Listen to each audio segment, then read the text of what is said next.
안녕하십니까. 소개받은 김병전입니다. 반갑습니다. 네, 오늘 1시간 정도 여러분과 같이 명상, 인공지능을 만나다라는 주제를 가지고 잠깐 공부를 해보도록 하겠습니다. 그림에 보시는 표가 보시면 어느 세대인가요? 라고 있고 숫자가 적혀져 있습니다. 밑에 있는 숫자를 보시면 어떤 숫자인지 짐작을 아마 하실 거예요. 이게 생년월일을 나타내는 연도의 숫자 표시인데요. 맨 위에 있는 46년도부터 64년까지를 베이비부머 세대라고 보통 얘기를 합니다. 그리고 65년부터 80년대까지 X세대, 80년대부터 2000년대까지가 Y세대, 마지막 2000년 초반부터 시작해서 지금까지 태어난 사람들을 Z세대라고 표현을 하고 있습니다. 이 표를 왜 설명을 드리자면 오늘 설명드릴 명상, 인공지능을 만나자와 관련되어서 각 태어난 세대별로 태어나서 본인들이 만난 디지털 매체나든가 어떤 학습 매체들이 뭐냐에 따라서 명상을 학습하고 바라보는 관점이 매우 다르기 때문에 오늘 잠깐 먼저 보여드렸고요. 보시면 아마 여러분이 태어나셔서 혹시 초등학교 한 3, 4학년 때까지 접했던 기기가 뭔지 잠깐 보시면, 이렇게 보시면 아마 LP판이라든가 마이마이 세대이실 겁니다. 이런 세대의 경우에는 명상이 디지털 세계에 들어있는 게 아니고 아날로그 세계에 보통 들어있습니다. 실제로 대부분의 분들의 경우에는 아날로그를 통해서 명상을 접했던 세대이고요. 여기서 오늘 설명드릴 AI의 경우는 디지털 매체와 관련되어 있습니다. 실제로는 스마트폰 그런 기술과 연결되어서 그 다음에 음성인식 기술과 연결되어서 명상이 이제 확산되어 있는 거기 때문에 경우에 따라서는 세대에 따라서 경험치가 좀 다를 수가 있습니다. 명상을 저희가 트렌드를 조사해 보면 3가지 정도 키워드로 요약이 될 것 같습니다. 첫 번째, 과학화라는 부분. 70년대 이후에 특히 의료 장면에서 연구가 활발히 진행되면서 경험적으로 명상은 좋은 건 알았는데 과학적으로 검증이 덜 돼 있었다가 70년대 후반 이후 최근까지 40년 동안 과학적으로 검증이 되어서 이제 이미 선진국에서는 명상을 하면 좋으냐라는 질문은 우문이 되었습니다. 당연히 명상은 좋고 과학적으로 검증되었기 때문에 누구나 그거에 대해 의견을 제시하지 않는 것 같습니다. 두 번째, 일반화라는 겁니다. 과거의 명상은 저희가 산속이라든가 아니면 특정한 종교단체나 수행자를 중심으로 명상이 이루어졌지만 이제는 학교, 병원, 기업, 사회 전반의 모든 장면에서 명상이 일어나고 있는 것 같습니다. 그래서 전체적 확산 추세에 있다는 거고요. 마지막으로 산업화입니다. 명상이 이제 돈이 되는 시대가 되었다는 거죠. 기술이 발전되고 명상 콘텐츠가 디바이스라든가 소프트웨어가 연결되면서 부가가치를 창출하고 있는 게 현재인 것 같습니다.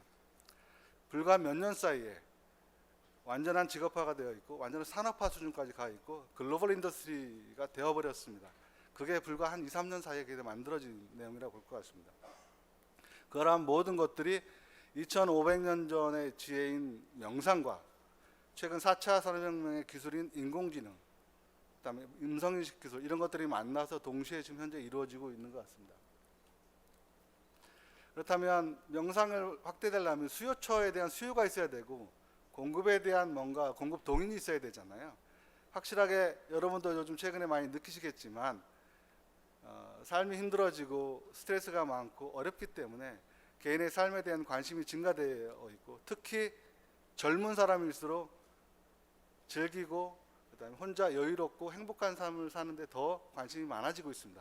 그래서 개인 차원에서는 워크 앤 라이프 밸런스, 삶과 일의 균형 뭐 이런 부분에 대해 계속 관심을 갖다 보니까 육체적으로는 저희가 좋은 음식과 운동을 통해서 몸은 건강하게 했지만 마음을 건강하게 하는 기술에 대해서는 그동안에 많이 보급되지 않았고 실제 제가 한 60, 70 되신 어르신들한테 한번 잠깐 물어본 적이 있습니다. 혹시 태어나서 마음을 이렇게 관리하는 기술에 대해서 혹시 배우신 게 있으세요? 하면 별로 없어요. 참는 거다. 아니면 그런 그 정도인 거지 특별한 노하우나 기술이 많이 안 가지고 계신 것 같아요. 근데 실제로 명상의 경우에는 몸을 건강하게 하는 것과 같이 마음을 건강하게 하는 아주 객관적인 과학적인 기술이다 보니까 이런 부분들이 많은 분들한테 받아들여지고 실천을 하고 있는 것 같습니다. 특히 산업화와 연결돼서는 기업에서 명상이 많이 확산되고 있다는 건 특징적인 사안입니다. 기업의 경우에는 철저히 검증되고 도움이 되는 것만 서비스를 사잖아요. 근데 명상의 경우에는 원래 종교적이거나 아니면 의료적이거나 뭐 개인적인 차원에서 머물렀다가 최근에는 선진국의 10년 전부터 한국 기업의 경우 최근에는 많이 도입을 하고 있습니다. 다양한 이유가 있겠지만 첫 번째는 구성원의 스트레스 관리나 직무 몰입도 중요한 원인 중 하나이지만 최근의 경우에는 회사의 생산성이나 이익과도 연결되어 있다고 볼 수가 있겠습니다. 제가 몇 주 전에 미국의 유지던 2.0이라는 글로벌 세미나에 참석한 적이 있는데 그때 독일 소프트웨어 회사는 SAP라는 회사에 마음챙김 최고 경영자라는 분이 나오셔서 발표를 하는 게 있었습니다. 그때 얘기했던 것 중에 하나가 직무 만족도 아니면 조직 몰입도가 1% 올라갈 때 회사의 영업이익이 100만 유로가 올라간다는 자기들의 자체적인 연구 결과가 나올 정도로 명상이라는 것들이 기업의 성과하고도 굉장히 직결되고 있는 상황이라고 볼 수가 있겠습니다. 사회 전반적으로도 특히 저희 나라가 경제 발전은 많이 이루어졌지만 사회가 많이 아프고 힘들잖아요. 특히 젊은 사람들 많이 괴롭고 어렵다고 알고 있습니다. 그런 사회이다 보니 자살도 많고 특히 노인의 빈곤 문제도 많고 삶의 질이 별로 풍요롭지 못해져 가고 있는 거죠. 그런 측면에서 해외는 물론이지만 저희 나라의 그 사회 전반적으로 이런 마음의 병, 마음의 불편함을 다스리기 위한 여러 가지 처방이 필요한데 그 중에 핵심적인 것이 하나가 이제 명상이라는 것이 많이 부각이 되고 있다는 거고요. 그래서 수요적인 측면에서는 상당히 많이 니즈가 강하다고 볼 수가 있겠습니다. 공급적인 측면에서 기술적인 동향이 핵심인데요. 보시면 컴퓨터라든가 스마트폰 아니면 AI 스피커, IoT, 뇌파 측정 이런 기술들이 명상이라는 것을 연결할 수 있는 기술이 이제 발전되어서 소프트웨어라든가 이제 디바이스가 제공이 되고 있겠고요. 근데 기술을 이용할 때 큰 장점 중에 하나는 사람들이 접근성이 용이하고 확산이 용이하고 연결성이 용이하고 마지막으로 안전하다는 건데 여러분 스마트폰 전 세계에 있는 분들과 금방 연결이 되잖아요. 애플리케이션을 출시를 한번 하게 되면 저희 경우에도 애플리케이션이 한 50여 개 국가에 출시를 동시에 됐었거든요. 다만 저희가 한글로 출시하기 때문에 한글을 하는 사람들만 좀 많이 활용을 합니다. 근데 영어권의 경우에는 영어로 앱을 한번 출시하게 되면 영어권에 있는 모든 사람들이 동시에 활용을 하게 되어 있습니다. 예로 명상 앱을 하나 출시했다. 그러면 미국뿐만 아니라 유럽 아니면 뭐 호주 영어권을 사용하는 모든 국가에서 활용을 하기 때문에 그런 부분 확산이 이제 빨라진 거죠. 과거의 경우에는 명상을 배우려면 어떤 특정의 나라의 특정 수행센터에 특정한 사람을 찾아가서 오프라인에서 배워야 됐잖아요. 시간과 그다음 비용과 그다음 여러 가지 그 장애인이 많았지만 기술이 발전되면서 되게 쉬워지는 거라고 볼 수가 있겠습니다. 앞에 설명드렸지 명상이 이제 의료 장면에 도입돼서 시작됐던 게 70년대부터 특히 79년 MBSR이 병원에서 이제 도입이 되어서 확산이 되고 지금까지 명상을 확산하게 된 결정적인 프로그램 중에 하나였죠. 그 이후에 MBCT, ACT, MSC라는 명상 프로그램들이 현재 전 세계적으로 확산되어 왔고요. 그래서 보시는 녹색 화면의 경우에 녹색 그림의 경우에는 명상 프로그램들이라고 보시면 될 것 같습니다. 이런 프로그램들은 주로 의료 장면과 일반 전문가를 중심으로 진행해 오다가 여기 2010년 파란게 유지던 2.0이라고 구글, 삼성이라고 표시된 게 있습니다. 이것은 기업 장면에서 도입하게 된 시점이라고 보시면 될 것 같아요. 유지던 2.0은 실리콘밸리를 중심으로 해서 기술과 명상과 기업이 만나서 하는 컨퍼런스이고요. 올해 10년째 운영되고 있고 구글이 2012년에 명상을 본격적으로 기업 경영에 도입을 했습니다. 그리고 삼성전자의 경우에는 2017년에 영덕에 연수원을 만들었고 그 연수원은 명상 전용 연수원으로 알고 있습니다. 그 연수원에서 임직원을 대상으로 매주 명상 프로그램이 돌아가고 있을 정도로 이제 활성화되어 있다고 보실 수 있고요. 그 다음에 2016년도에 보시면 영국에서는 의회에서 마인드풀레션 UK라는 책자가 발간됐습니다. 이 책자에는 마음챙김이 영국에 어떠한 의미가 있고 영국에 어떤 영향을 미칠 건지를 국회 차원에서 분석한 건데요. 개인 차원에서, 의료 차원에서, 기업 차원에서, 사회 차원에서 어떻게 영향을 미치고 어떻게 활용해야 될 건지에 대한 추천안이 다 들어 있습니다. 보시면 병원에서 시작되었던 것들이었지만 이제 사회 전반, 기업, 국가 차원까지 이 명상이 활용되고 있는 현재 트렌드라고 보시면 있을 것 같고요. 근데 이제 오늘 말씀드린 그럼 인공지능과는 어떻게 좀 연결될 것인가? 이런 명상이 2000년대에는 인터넷을 통해서 온라인으로 교육은 다 이루어졌었습니다. 그리고 지금 조회해 보시면 MBSR 같은 경우는 무료로도 8주 과정을 다 들을 수 있을 정도로 온라인은 다 활성화되어 있고요. 우리 여러분 스마트폰 많이 가지고 계실 텐데 앱을 얼마나 활용하시는지 모르겠지만 명상이 활성화된 결정적인 계기는 스마트폰에 있는 구글 플레이와 앱스토어에 있는 애플리케이션이 활성화되면서부터이고요. 그게 시작된 게 2000년대 초반입니다. 2010년대 초반. 정확히 표현하면 2012년부터이고요. 그 다음에 그런 컨텐츠들이 인공지능에 접목된 것은 인공지능 스피커가 나오면서 가능해진 겁니다. 그게 2014년 아마존의 에코라는 그 인공지능 스피커가 나오면서부터 시작됐고, 저희 나라의 경우에는 2016년에 처음 인공지능 스피커가 출시가 됐지만 명상과 접목된 것은 2018년 작년이겠죠. 11월 KT에서 기가진이 명상 서비스를 내면서 명상과 인공지능이 만났다라고 보시면 될 것 같습니다. 눈여겨볼 표는 이 표인데요. 좀 복잡하시긴 하겠지만 전 세계적으로 명상 애플리케이션 1등부터 10등까지 기업들입니다. 보시면 1등이 캄이라는 회사이고요. 2등이 헤드스페이스라는 회사이고 3등이 10% 해피어라는 회사이고 이렇게 쭉 10등까지 있는데 이게 탑10 중에서 최초로 출시된 게 2012년입니다. 원래 이 헤드스페이스는 2012년에 출시가 됐는데 원래는 이 출시한 앤디 퍼드컴이라는 그 개발자가 원래는 이벤트 회사에서 명상을 진행을 하다가 이게 밖에 오프라인에서 명상을 진행하는데 보통 끝나고 나면 잊어버리니까 집에서도 아니면 어디서나 할 수 있게끔 뭔가 기술적으로 좀 도움을 주자 해서 아이디어를 내 가지고 2012년에 개발된 게 헤드스페이스입니다. 작년 말에 그 빌 게이츠가 자기 블로그에 글을 하나 올리면서 뭔가 명상을 세계적으로 촉발시킨 글이 있었습니다. 스티브 잡스는 명상을 워낙 오랫동안 했기 때문에 잘 알고 있었는데 빌 게이츠가 명상을 한 것은 저도 몰랐었는데요. 근데 실제 빌 게이츠 본인도 그렇게 얘기했다고 하더라고요.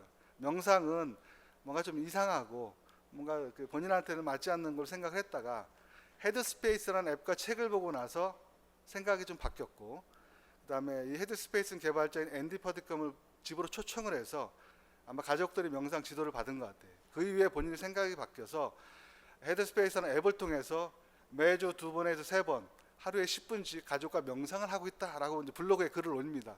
그래서 이게 세상에서 많이 필요하다. 그리고 아마 작년에 추천한 도서 5권 중에 2권이 아마 그런 명상과 관련된 책자였던 걸로 알고 있습니다. 그렇게 추천하다 보니까 여기 보시면 다운로드 수를 보시면 이건 안드로이드 기준으로 지금 천만이 돼 있잖아요. 근데 앱스토어까지 아이폰까지 합치면 현재 4천만 정도 됩니다. 다운로드가. 왜냐면 앱스토어는 정확히 통계가 안 잡혀서 제가 그 안드로이드 것만 표시했는데, 그래서 4천만 정도 2개 정도가 다운로드 했다면 되고요. 2017년 말 기준으로 원래 헤드스페이스가 한 2천만 정도밖에 안 됐었어요. 근데 2018년에 다운로드가 4천만이 됐습니다. 자, 그러시면 1년 사이에 더블이 된 거예요. 1년 사이에. 캄도 마찬가지입니다. 그만큼 확산 속도가 빠른데 그 확산 속도의 결정적인 배경은 언론과 사회 지도층의 영향력입니다. 특히 빌 게이츠라든가 이런 분들이 긍정적인 메시지를 보내면서 사람들이 많이 참여하고, 그리고 10% 해피어라는 앱도 누가 개발했냐면 미국의 되게 유명한 아마 시사 프로그램 진행하는 댄 해리슨인가 이런 그 분이 아마 사회자가 만들었습니다. 본인이 살면서 너무 힘들었다가 명상의 도움을 많이 받아서 그걸 가지고 앱을 만들었는데, 이분은 그 유명한 사람이기 때문에 사회 지명도도 있고 그래서 확산 속도가 빠른, 이분 같은 경우는 동영상을 많이 활용을 해서 앱을 만들었는데 이것도 가장 빠르게 성장하는 앱 중에 이제 하나입니다. 인터넷에 치시면 방금 소개해드린 그 빌 게이츠가 추천했다는 헤드스페이스 앱의 홈페이지입니다. 여러분이 생각하는 이상의 상상의 외에 많은 명상이 들어가 있습니다. 특히 이 헤드스페이스는 앤디 퍼드컴이라는 분은 원래 승려이셨어요. 승려이셨다가 환속을 해가지고 명상을 만들었기 때문에, 그리고 녹음 자체를 그분이 100% 혼자 다 하셨습니다.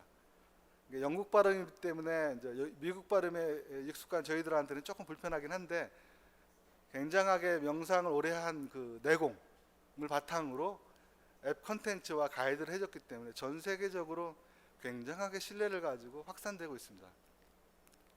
그리고 여기 보면 알렉사하고 여기 구글 어시스턴트가 있잖아요. 알렉사는 아마존의 인공지능 스피커이고요. 구글 어시스턴트는 구글의 인공지능 스피커입니다. 헤드스페이스 앱이 알렉사와 구글 어시스턴트와 연결이 돼서 서비스가 제공이 되고 있습니다. 현재 전 세계 인공지능 시장은 특히 AI 스피커 시장은 아마존하고 알렉사, 구글이 거의 점유를 하고 있다고 보시면 되고요. 저희 나라의 경우에는 기술적으로는 많이 뒤처져 있다고 보시면 됩니다. 만약에 한글을 구글이나 아마존이 잘 인식할 수 있는 시스템이 개발된다면 저희 나라 시장까지 전체적으로 잠식될 수 있는 위험성이 있다고 보실 텐데, 근데 아직 한글의 경우에는 뭐 그렇게 완벽하지는 않기 때문에 좀 시간이 있다고 볼 수는 있지만, 사실 앱을 통해서 명상을 하는 게 도움이 되느냐라는 질문을 할 수도 있잖아요. 명상은 원래 어떤 센터 가서 지도자 앞에서 오프라인으로 배워야 되지 않을까. 저도 그거 가장 좋다고 저는 개인적으로 생각을 합니다. 실제로는. 하지만 앱을 통해서도 상당히 많은 치유라든가 스트레스 감소라든가 수면에 도움을 많이 받기 때문에, 그리고 여기에서는 아카데믹하게 지금 연구를 해서 계속 검증해 나가고 있습니다. 근데 안타깝게도 저희 나라의 경우에는 오프라인 교육에서도 연구가 좀 미진할 뿐더러 온라인이랄까 앱을 통한 서비스에 대한 효과성은 거의 연구는 현재 진행되고 있지 않은 거고요. 만약에 이런 쪽에서 연구가 진행돼서 검증이 됐다면 그런 것들이 저희 나라에 들어와서 확 퍼지는 것은 금방 시간 문제라고 보실 수가 있겠습니다.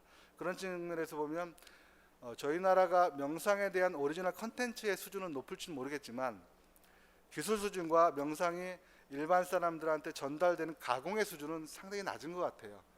오히려 좀 2, 3년 후에 정도 되면 해외 쪽의 명상 컨텐츠가 반대로 저희 나라 젊은 청년들이랄까 어린이들을 다 지배할 수도 있는 뭐 그런 사정이 올 수도 있지 않을까라는 불안함도 사실 없잖아 있는 상황이라 보실 수가 있겠습니다. 자, 이 편은 왼쪽에 보시는 것이 그림이 아까 말씀드린 구글 어시스턴트와 아마존 에코라는 거고요. 보시면 오른쪽에 조그만 그림 하나 있잖아요. 이제는 스피커뿐만 아니라 음성이 이제 조그마한 전용 화면하고 연결돼서 화면하고도 인공지능이 연결돼서도 별도로 이제 디바이스가 나오는 추세로도 발전을 하고 있습니다. 그러니까 TV와는 별도로 전용 화면을 지금 만들어지는 걸 추세인데, 보시면 헤이 구글 토크 투 헤드스페이스 이렇게 하면 그 스피커에서 뭔가 이제 반응을 하는 거죠. 이렇게 해서 명상을 이제 매일매일 하는 겁니다. 과거에는 명상은 조그마한 기업이고 되게 힘이 없었다가 이제는 100만 명 유료가입자니까 1년에 500억 정도 이상의 수익이 들어온다고 보시면 돼요. 돈이 많아지다 보니까 이제 투자를 하기 시작합니다. 헤드스페이스의 경우에는 여기 보시면 AI 기반의 음성 및 비주얼 솔루션 기업인 알파인 AI라는 회사를 작년 9월에 인수를 합니다. 이 알파인 AI라는 회사는 아마존과 구글 인공지능 스피커 쪽에 솔루션을 제공하는 회사인데, 그 회사를 인수를 해서 독자적으로 여기 보시면 헤드스페이스라는 앱 회사가 독자적으로 인공지능을 통해서 가상의 마음챙김 지도자를 만들어내고 그 지도자들로 하여금 사용자들이 지도를 받아도 체험하게 하는 것을 지금 만들고 있는 중이라고 보시면 되겠습니다. 결국에는 이제 가상의 지도자가 나올 수도 있는 상황이라는 거죠. 현재 진행되고 있는 바로는. 그리고 이 애플리케이션의 경우에는 구글, 링크드인, G라든가 세계 유수의 회사들 직원한테 복리후생으로 제공을 하고 있어요. 만약에 1년에 뭐 5만 원짜리 앱이다. 그럼 복리후생 차원의 회사에서 지원을 해주고 뭐 30%의 저렴한 가격에 구입을 해서 활용할 수 있게 한다든가 그렇게 이제 확산을 하고 있고요. 그다음에 헤드스페이스가 비행기에 또 항공사 서비스 탑재가 되어 있습니다. 전 세계 비행기를 이용하는 비행기 그 편수와 승객과 헤드스페이스를 탑재한 라인을 따져봤더니 전 세계 8억 명 정도가 현재 이용할 포텐셜이 있다고 보면 됩니다. 저 같은 경우에도 이제 비행기 타보면 여러 가지 것을 한번 골라보잖아요. 근데 어떻게든 비행기 탔을 때 미국 같은 경우 땅이 넓으니까 국내에서도 비행기로 많이 왔다 갔다 하기 때문에 뭐 비행기에 대한 공포증도 있을 거고 이륙할 때 착륙할 때 그때 이제 본인의 스트레스를 감소하거나 컴다운 하는 것을 활용할 수도 있고 여러 가지 용도로 활용할 수 있겠죠. 그런 내용들이 어쨌든 항공사에도 제공되어 있고요. 근데 눈여겨볼 건 그게 아니라 이 마지막입니다. 여기 보시면 헤드스페이스 헬스라는 디지털 헬스 관련 자회사를 헤드스페이스 설립을 하고요. 의료 정면에서 처방이 가능한 명상 앱을 별도로 현재 만들고 있고, 그 명상 컨텐츠를 FDA 승인을 받아서 그래서 2020년에 출시를 할 예정이라고 기사화가 나와 있습니다. 이게 무엇을 의미하냐면, 지금 제가 알고 있기로는 미국의 심리학자나 임상하시는 분들은 상담 장면에서 환자들한테 명상을 추천해 주는 거죠. 약도 추천해 주지만 명상을 추천하는 비율이 한 50에서 60% 이상 정도로 이렇게 많이 권유를 한다고 활용을 한다고 하더라고요. 근데 의료 장면에서도 명상이 활용돼서 뭔가 이제 스트레스 감소라든가 아니면 뭐 우울증이라든가 이런 게 효과가 있는데, FDA 승인 받는다는 것은 특수한 장면에서뿐만 아니라 우리 감기약 처방하듯이 모든 의료 장면에서 안전하게 명상을 레커멘드 하기 위한 기반이라는 거죠. 현재 아직까지 그것까지는 안 나와 있거든요. 개별적으로 추천하는데, 그런 측면에서 보면 만약에 FDA 승인을 받았다고 한번 가정을 해보시면요, 헤드스페이스가, 그럼 미국의 전체 기관들이 많이 활성화되겠죠. 그다음에 당연히 전 세계 의료기관들이 확대가 될 겁니다. 여기는 1등 앱이죠. 1등 앱 캄이라는 앱입니다. 이 캄이라는 앱의 그 지도자가, 저는 처음에 녹음을 들었을 때 여자분이, 이제 헤드스페이스는 남자가 하고 있고요, 앤디 퍼드컴이라는 그분이 하고 있고, 이 캄이라는 분 여자분이 하고, 처음에는 저도 성운 줄 알았었어요, 사실은. 근데 이번에 유전 2.0 세미나를 갔을 때 그 대표자 여자분이 나와서 발표를 하셨었거든요. 그래서 홈페이지 보니까 그 여자분에 대한 설명이 좀 자세히 되어 있더라고요. 근데 개인적으로 여러 가지 인생에 살면서 힘들과 고충이 있었다가 명상을 만나서 좀 이렇게 도움을 많이 받았던 거죠. 그래서 25년 정도의 수행 경력이 있고 다양한 방법을 가지고 배워서 그걸 체화해서 앱으로 만들었고, 그리고 이 앱의 특징 중에 하나는 수면 전용의 앱으로 또 정평이 나 있습니다. 근데 캄에는 수면을 위한 컨텐츠가 굉장히 많습니다. 그래서 우리가 가이드드 메디테이션도 있지만 그 책을 읽어주는 그 수면을 위한 나레이션이 많아요. 여러분 아마 부모님들 혹시 어린이 자녀들 키우실 때 잠을 잘 때 동화책을 읽어주면서 재운 기억도 많이 있으시죠. 책을 읽어주거나. 근데 요즘은 그런 책도 뭐 인공지능이 읽어주긴 하지만, 영화 같은 것도 보면 침대에서 애가 자기 전에 책을 읽어주잖아요. 마찬가지로 이 앱에는 잠을 자기 위해서 책을 읽어주는 컨텐츠가 굉장히 많은데, 왼쪽에 표시된 그림을 잠깐 보시면 참 재미있는 최근에 나온 기사인데요. 그 그림 형제가 오랫동안 고전에 있었던 그 동화들을 발굴을 해서 그 전집을 냈던 것 같아요. 그 중에 이제 백설공주, 뭐 헨젤과 그레텔 이런 동화들이 이 그림 형제들이 발굴해서 책으로 냈던 것 같아요.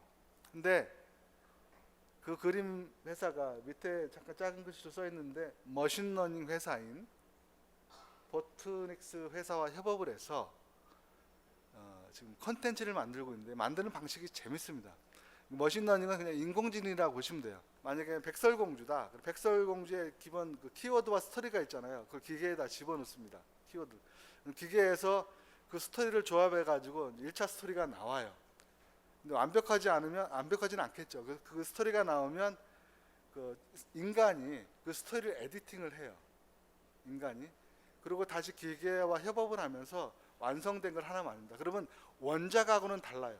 원작은 기반을 했지만 실제 나온 건 원작과 다른 내용이 나온 겁니다. 그래서 그렇게 스토리를 만들어서 캄이라는 애플리케이션에 그 나레이션을 담는 작업을 하고 있습니다. 결국 보시면 원래 있던 컨텐트 소스와 머신러닝 인공지능이라는 로직과 인간이 지금 협업하는 겁니다. 협업해서 컨텐츠를 만들어서 앱에 계속 담는 거죠. 자, 그러면 굉장히 뭐랄까, 스토리는 약간 의미가 있으면서 새로운 아이디어들이 많이 나올 수가 있겠죠. 여기서 중요한 것은 AI과 그다음 머신러닝이나 이런 기술들이 인간과 협업을 해서 창의적으로 활용하고 있고, 그게 직접적으로 모든 사람들한테 영향을 미치는 컨텐츠로 지금 제공이 되고 있다. 뭐 그게 중요할 것 같습니다. 오른쪽에 보시면 2019년 3월에 아마 영문판에 삼성전자가 프레스 릴리스한 내용입니다. 그 내용은 삼성의 워치, 헬스워치 있잖아요. 삼성 시계, 그 시계에 캄을 탑재하겠다는 내용입니다. 감을 탑재를 해서 스마트워치에 센서가 있잖아요. 센서를 통해서 나의 현재 상태를 파악을 해서 뭔가를 레코멘드 해주겠다는 거죠. 그러면 스트레스도 여러 종류가 있겠죠. 그 스트레스 종류라든가 몸의 온도라 그런 거에 따라서 뭔가 그게 적절한 명상 컨텐츠를 시계를 찬 주인한테 추천해 준다, 그 얘기입니다. 그러면 몇 가지가 이제 합쳐져야 그 서비스가 나오겠죠. 첫 번째는 기술이 하나 있어야 되고, 두 번째는 컨텐츠가 있어야 되잖아요. 연결시킨 로직이 있어야 됩니다. 로직은 이제 데이터입니다. 빅데이터. 근데 아직까지 헤드스페이스나 캄이 제가 알고 있는 바는 그렇게까지 빅데이터는 쌓이지는 않은 걸로 있어요. 하지만 그냥 정형화된 그냥 그 심박수가 많이 뛰어서 조금 스트레스 받는 정도라든가, 아니면 좀 뭐랄까 뭐 내가 수면을 해야 될까, 특수한 장면에서는 데이터가 쌓여 있는 것 같지만 의료와 연동돼서는 뭐 많은 데이터가 쌓여 있지는 않았지만, 그냥 일반적인 장면에서는 추천해 줄 수 있는 컨텐츠들은 많이 확보가 되어 있기 때문에 개인들한테 맞춤형으로 이제 추천해 주는 거죠. 조금만 데이터가 쌓이면 훨씬 더 풍성하게 사람들한테 적합한, 이게 아침, 점심, 저녁에 따라서, 나이에 따라서, 성별, 연령에 따라서, 거기에 따른 나의 건강, 신체 건강에 따라서 적절한 컨텐츠가 적절한 타이밍에 주는 거죠. 물론 명상 컨텐츠가 전부는 아닐 겁니다. 그 사람한테 필요한 게 나의 몸을 조금 더 편안하게 위해서 목욕이 필요할 수도 있고, 아니면 수면이 필요할 수도 있겠죠. 아니면 음악을 들을 수 있겠죠. 근데 그 중에 하나가 명상과 관련된 것들일 수도 있는 거죠. 근데 그런 컨텐츠들이 지금 개발되어서 제공하고 있다는 것이 되게 중요하겠습니다. 그리고 명상 인공지능을 만나자는 주제인데요. 사실은 아직까지 명상이 인공지능으로 가는 데는 조금은 활성화 그렇게 많이 되어 있지는 않고요. 이제 막 초기 단계인 것 같아요. 근데 애플리케이션 중에서도 AI 기술을 동원했다라는 게 지금 딱 한 군데 나와 있거든요. 조회해 보시면 오라라는 앱이 있습니다. 오라 앱이 있는데, 앱에 보시면 제가 제 이름 이니셜로 BJ로 가입을 해서 제가 초기 스크린 화면을 잠깐 캡처한 건데요. 보시면 헬로 BJ 하고 나오잖아요. 그러면서 여기 보시면 지금 느낌이 어때? 라고 물어봅니다. 앱에서. 그러면 이제 나는 지금 어때? 라고 여기 6가지가 있잖아요. 좋아, 스트레스 받고 있어, 슬퍼, 화가 나, 잠을 잘 수가 없어. 클릭을 딱 하잖아요. 그럼 거기에 맞는 앱이 딱 나와요. 그렇게 다 끝나면 그분이 어땠어? 라고 또 뭐 이런 질문을 하는 겁니다. 그래서 이쪽 앱의 특징은 시작할 때 퀘션이 있고 끝날 때 퀘션이 있어요. 그걸 데이터화 하는 겁니다. 계속 그렇게 그걸 데이터화해서 나중에 뭐 계속 사람들한테 맞는 어떤 그 앱으로 추천을 해주는 거죠. 근데 이 정도의 로직은 사실은 인공지능이라고 할 것도 아니죠. 몇 가지 알고리즘 아니면 그만 만들 수가 있으니까. 근데 중요한 것은 지금은 앱이 저희가 찾아 들어가는 시스템인데 이제는 추천받는 시스템으로 가고 있다는 겁니다. 여러분 혹시 유튜브 요즘 뭐 어른이나 많이 보시잖아요. 근데 유튜브를 조회하다 보면 언제부턴가 보시면 나와 관련된 유튜브, 추천 유튜브가 막 주변에 많이 뜨잖아요. 넷플릭스도 이렇게 하시다 보면 내가 좋아할 만한 영화들이 추천해 주잖아요. 그게 내가 관심이 뭐가 있는지를 데이터를 통해서 분석한 다음에 추천해 주는데, 가끔은 저는 그걸 보면서 깜짝 놀랍니다. 왜냐하면 내가 이렇게 관심 있는 거 얘들 알아도 추천한 거 보고 너무 좀 위협적으로 느끼기도 합니다. 사실은. 근데 이제 명상도 마찬가지거죠. 왜냐하면 모든 사람이 명상 전문가가 아니고 지금 제가 무슨 명상을 해야 돼요? 물어볼 수도 없거든요. 그러다 보니까 조금 과학적으로 추천해 주면 일반 개인들은 굉장히 도움을 받을 수가 있는 겁니다. 이제 그런 상태로 조금씩 발전해 나가고 있다고 보시면 될 것 같아요. 자, 이제 그러면 앞에서는 앱을 설명을 드려요. 이제 인공지능 쪽에서 인공지능 그 디바이스를 설명을 드릴게요. 명상이 인공지능을 만난 건 스피커 때문에 만났습니다. 스피커, 인공지능 스피커. 지금 빨간 선의 경우에는 그 AI 스피커 가구 비율이고요. 그다음에 녹색의 경우에는 가구 보급 대수입니다. 보시면 작년 말 기준으로 지금 한 500만이 안 되고 한 250, 300만 정도로 이렇게 표시가 되어 있네요. 근데 내년의 경우에는 한 8, 900만 될 예정이라는 거고, 2020년 되면 전체적으로 한 1,300, 400만 되겠다는 예측을 하고 있는 겁니다. 스마트폰 통해서 앱을 활용하는 건 젊은 세대, 그 다음에 TV를 통해서 인공지능 서비스를 제공하는 건 어린이와 어른들이 많이 활용을 하는데, 재밌는 것은 이 스피커가 되게 그 스마트 기기에 익숙하지 않은 어른들한테 되게 친밀하다는 거예요. 그래서 저는 역설적으로 4차 산업혁명의 기술이 스마트폰까지는 어른들이 소외됐었어요. 근데 AI 스피커가 나오면서 갑자기 그 기술에 소외됐던 어른들하고 친해져 버린 거예요. 왜냐하면 그 기술이 눈앞으로 와버렸습니다. 그래서 사실 이 인공지능과 관련된 AI 스피커 쪽은 어른들한테 굉장히 친숙해져 있습니다. 그래서 이제 가정으로 들어가는 거죠, 지금 가정으로. 그런 측면에서 보면 앞으로 이 명상과 AI가 어린이도 물론 어른들까지 수요가 확대될 수 있는 약간 인프라로서 역할은 가능하다 보고 있고, 그래서 1시간 동안 그 말씀을 드렸는데 요약해서 설명을 드리면 2500년 된 고대의 지혜가 기술을 만나서 만개를 하고 있고, 이 지혜들은 젊은 사람이나 나이 든 사람이 지금 혜택을 다 가고 있기 때문에 관심을 가지고 좀 보아야 될 것 같다는 생각이고요.